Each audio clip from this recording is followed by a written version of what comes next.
a la dirección Radio Capital Oficial. Y la noticia del momento, un clic también de nosotros en radiocapital.es, nuestra página web. Allí conoce el instante, la noticia en el ámbito político, económico, en la actualidad y por supuesto también en el deporte.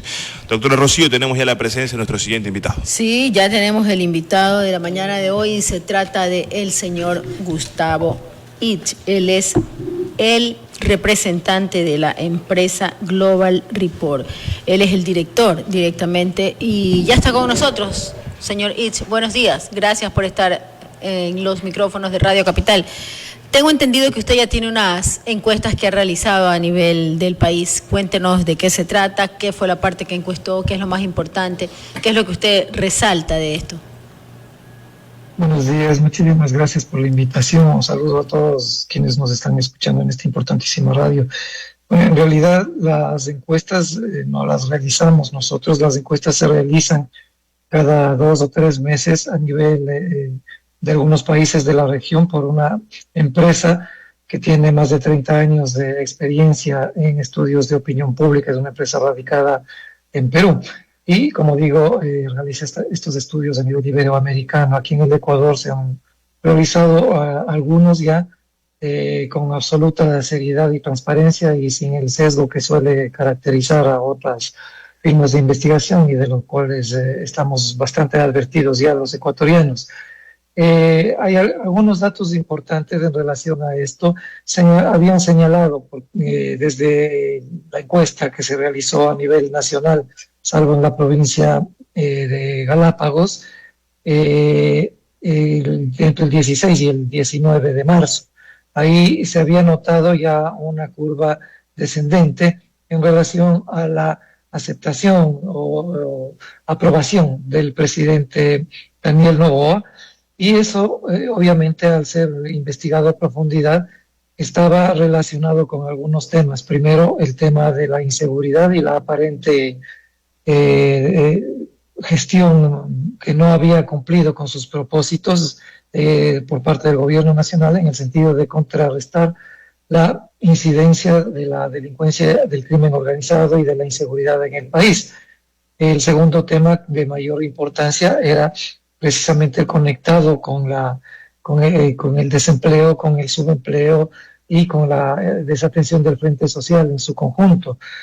Saltó un dato sumamente interesante que tenía relación con la enorme preocupación de agricultores, empresarios, comerciantes, emprendedores, sobre si el gobierno tenía o tiene alguna estrategia que pueda proteger a nuestro sector comercial y productivo de una posible situación de inequidad en materia de competencia con el contexto de los tratados de libre comercio, particularmente con China. Es decir, la gente y los industriales, los comerciantes, los emprendedores sabían perfectamente que Ecuador es un país pequeño con una economía muy frágil y que no estaba en condiciones de competir de igual a igual con una potencia comercial como es la China, y por eso, dado el historial que tiene la República Popular China en materia de no respetar muchos de los acuerdos que firma, de contaminar el medio ambiente, de afectar políticas laborales en los países en los que opera, y de una serie de aspectos más que han sido denunciados públicamente a nivel internacional incluso, pues esa inquietud fue evidente en más del 80% de ciudadanos encuestados. Estamos hablando de un universo de 1.500 personas que fueron entrevistadas. Y finalmente el tema de la migración.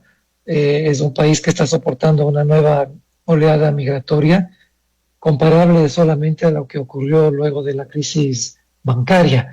En ese sentido, estamos todavía en un contexto político, económico y social bastante crítico, y se estaba hablando en estos días, hasta la semana anterior, sobre la inminente consulta popular y sobre ya la preconsulta, el periodo preelectoral para el 25. Llamaba mucho la preocupación de las dos últimas preguntas de la consulta, la una relacionada con la potencial afectación a derechos laborales por la vía de la tercerización, y la segunda en relación con las inversiones. Es decir, en esa pregunta se plantea que el arbitraje internacional sea el que defina si hay conflictos de interés en inversiones que ocurran en el Ecuador. Esto, por ejemplo, está muy atado al Tratado de Libre Comercio con China, y todo el mundo sabe que cuando el país pierde la capacidad de dilucidar y de definir lo que puede ser un conflicto de intereses con empresas extranjeras, someter eso al arbitraje internacional es poner en manos de bufetes, de abogados, de lobistas que ganan muchísimo dinero por fallar en contra de los estados democráticos y favorecer a las industrias que están apelando o que están emprendiendo con esos conflictos contra los intereses del país en el cual operan. Se está hablando mucho, ya el país cumple una semana hablando del tema Jorge Glass, de la incursión de la embajada de nuestro país, a la embajada mexicana en Quito, de las consecuencias que esto representa, pero hay opiniones muy extremistas en cuanto a los hechos suscitados. Por ejemplo, hay quienes analizan que todo esto obedece a una estrategia comunicacional del gobierno para alejar del escenario el debate en plena campaña por el asunto consulta popular. Otros creen que se trata de una estrategia política, comunicacional, perversa así, por lo que representa como costo al Estado, pero que busca relanzar o repuntar la imagen del gobierno y particularmente el presidente de la República. ¿Usted cree que todo esto que está pasando en el país gira en torno o puede girar en torno a una estrategia comunicacional de un gobierno que enfrenta una especie de desgaste, pero que intenta nuevamente emergir y lograr la aceptación ciudadana? Sí, eso es evidente. Había señalado que ya se había establecido una curva descendente que era constante desde hace algunas semanas en relación a la aceptación de la gestión del presidente en temas que son fundamentales preocupaciones de la ciudadanía, fundamentalmente el tema del combate al crimen organizado. Al ocurrir esto, el gobierno tenía, como usted bien señala, dos propósitos y yo agregaría uno adicional. Él necesitaba generar una percepción de liderazgo entre la ciudadanía, y esa percepción de liderazgo en términos de política y de estrategia de política comunicacional supone identificar un enemigo. Si el Estado está perdiendo la guerra o el conflicto interno, llamémoslo en los términos del Estado, del gobierno, contra los grupos de delincuencia organizada, contra el narcotráfico internacional, contra la violencia criminal, etcétera, necesitaba cohesionar a la ciudadanía alrededor de un nuevo tema, y ese tema se vincula indirectamente con la consulta popular, en el sentido de que si uno vota no en las preguntas de la consulta, automáticamente se vuelve un correísta o automáticamente se vuelve un cómplice de estos grupos de delincuencia organizada. Y por ello se toma evidentemente esta decisión que le genera gravísimos costos en la imagen del país, pues, y respeta todos los convenios internacionales suscritos por el Estado ecuatoriano desde hace muchos años, fundamentalmente el convenio de Viena. Pone en riesgo a nuestros industriales, a nuestros comerciantes, a nuestros agricultores, a nuestros emprendedores, porque los estados en otras naciones van nuevamente a creer que esta es una república bananera, que no ha evolucionado desde el siglo pasado, que aquí se irrespetan los tratados internacionales, así como se irrespetan los acuerdos nacionales, en función de los intereses de los grupos que estén en el poder, de los intereses de ciertas élites. Y así no se puede invertir con seguridad en este país. Entonces, todos esos análisis evidentemente deben haber sido realizados, y se consideró positivo esta apuesta tan arriesgada de irrespetar el convenio de Viena, que prohíbe la incursión o la afectación de espacios garantizados por la inviolabilidad, por la extraterritorialidad, suscritos por los 193 países que conforman las Naciones Unidas, entidad a la que además del gobierno ecuatoriano le debe 8 años de aportación, por lo cual incluso el país no tiene derecho a voto en la ONU por mantener esa deuda. Y él la condena de 23 estados de los 29 que conforman la OEA, así como incluso la condena de los propios Estados Unidos. Pero claro, en la coyuntura preelectoral y la coyuntura de la consulta popular pesaron más en la estrategia de comunicación política del gobierno para tomar la medida que tuvo. Estas instituciones, estas entidades internacionales tienen en realidad muy poco que hacer aparte de condenar y de afectar la imagen de un país en el concierto internacional, salvo excepciones clarísimas, muy pocas además a lo largo de su historia.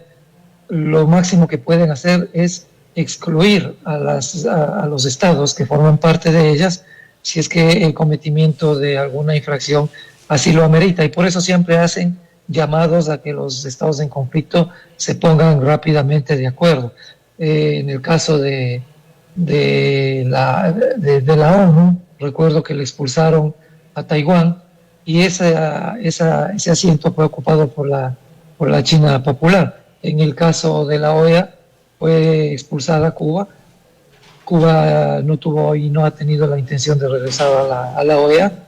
Y insisto, más allá de ese tipo de sanciones no pasa nada. Lo complicado para el Ecuador son las sanciones que puedan venir de la Corte Internacional de Justicia y sanciones que el propio Estado mexicano, en medida de su enorme poder económico y su influencia en la región, pueda tomar por sí mismo si es que el Ecuador no pide disculpas públicas como ha exigido el gobierno mexicano a la ONU y no garantiza que lo ocurrido no va a volver a pasar no solamente con México, sino con cualquier otro país. Es decir, que no podamos los ecuatorianos que ofrezcamos garantías absolutamente claras y contundentes de que esto no va a volver a pasar.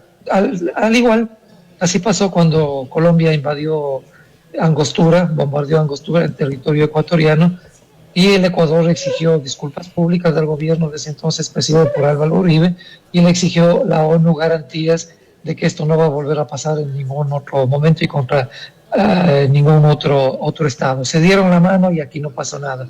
Ecuador no tomó, porque no está en condiciones de hacerlo, ninguna medida económica o política contra Colombia después de ese evento que nosotros reclamamos airadamente en ejercicio de nuestra soberanía como país, pero México sí está en capacidad y en condiciones de por sí solo seguir infringiendo al Ecuador algún tipo de sanciones o de excluirlo de algunos tratados o limitar la gestión empresarial, comercial del Ecuador en entornos de acuerdos regionales en los cuales México es gravitante.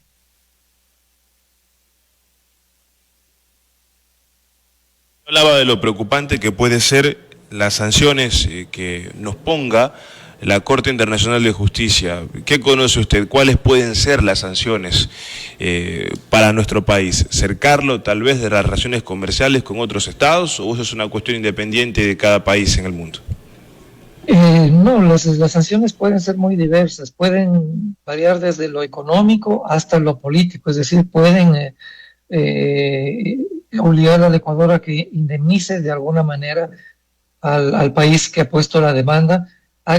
Todo depende de los términos en los que el México, en este caso, haya interpuesto su demanda.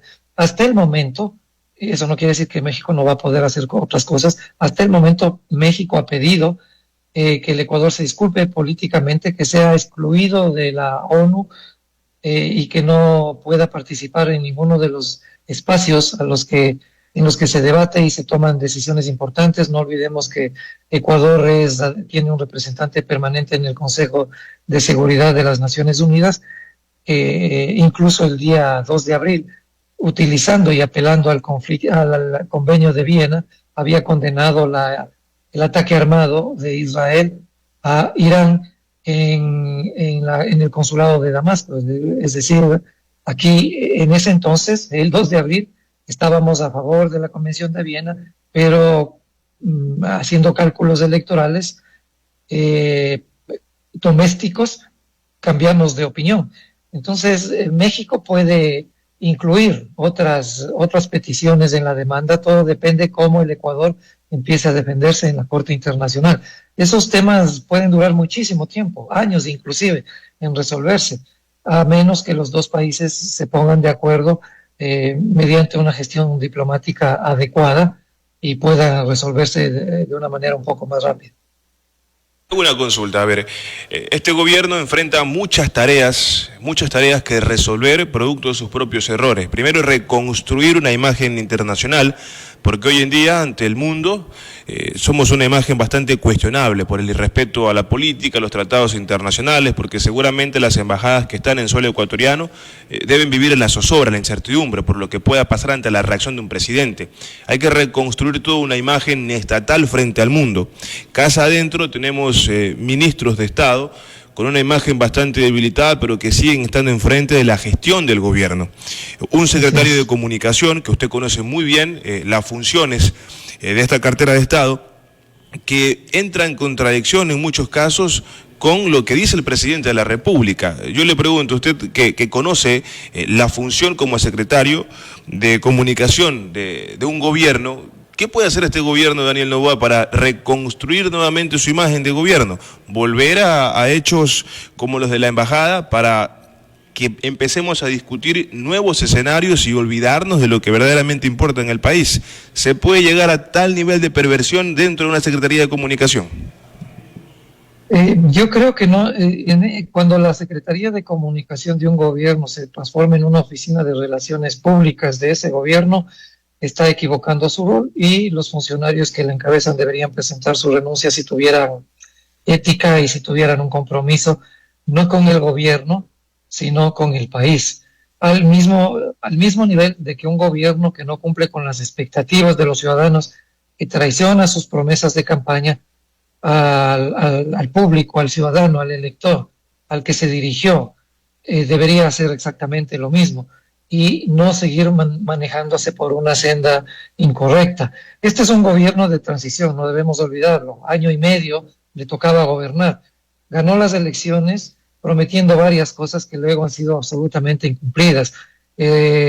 Recuerdo cuando le increpaba en segunda vuelta a la candidata González y le preguntaba insistentemente para develar, digamos, sus intenciones, si fuese el caso de que resultaba electa, si iba o no a incrementar el IVA del 14%. El presidente, una vez ganó las elecciones, lo incrementó al 15%. Ofreció generar empleo y sobre todo empleo joven. Parece que al presidente no le interesa la gente que tiene más de 45 años. Parece que es inexistente en la política gubernamental.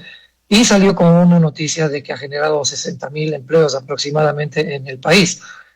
Lo que sus propias entidades de estadística en materia de generación de empleo comprobaron es que en los primeros 3 meses de gestión, este país había perdido una fuerza laboral superior a 120,000 trabajadores o empleados, porque además, aparte del efecto que genera la migración y que no permite tener una cifra exacta de cuántos ciudadanos están fuera del país y esos puestos de trabajo se perdieron, también empezaron los despidos. El presidente ofreció algunas cosas en campaña, ofreció no explotar el crudo en el ITT.